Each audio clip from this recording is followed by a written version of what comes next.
Ture er en traditionel vognmandsforretning, blandet landhandel. Vi kører alle mulige typer varer, stykgods, kran, opgaver, hejser, montageopgaver. Tidligere der havde vi vores disponeringssystem, som vi selv havde lavet i noget almindeligt Word. Så havde vi noget flådestyring i form af noget almindeligt TomTom, hvor vi lige kunne se, hvor bilerne var henne og sende en enkelt kort sms-besked. Og så havde vi vores økonomisystem.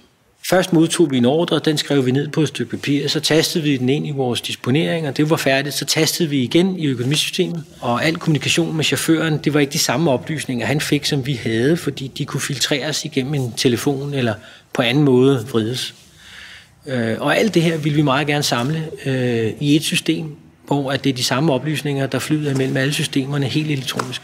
Løsningen på integrationen mellem vores systemer var med udgangspunkt i WebTour, som lavede en integration mellem deres og så vores TomTom. Samtidig med, at TomTom kom med en navigationsmodel, som var en egentlig tablet, og så fik vi også lavet en integration imellem vores afregninger og så vores økonomisystem. Det systemet hjælper os med, det er at skabe os et overblik over tidsfaktoren på de tre ting, vi disponerer efter, det vil sige en chauffør og en bil og en kundens opgave, og så få det bedste mix ud af det i forhold til en tidsstreng på dagen. Nogle af de største gevinster ved vores IT-system er, at vi kan få flere ordre igennem vores administrative hold af medarbejdere, uden at skulle ansætte flere. I dag kan vi fakturere med det samme, og stadigvæk holde vores administrative byrde på et rimeligt niveau.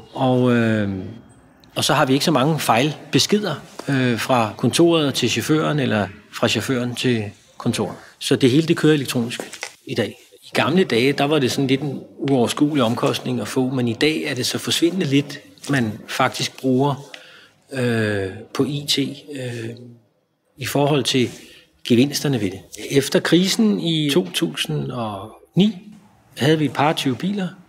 I dag drifter vi 45 biler, og vi har kun 2 mand mere på kontoret, end vi havde dengang. Så det vil sige næsten en fordobling af vognparken, men kun 20% mere administrative medarbejdere.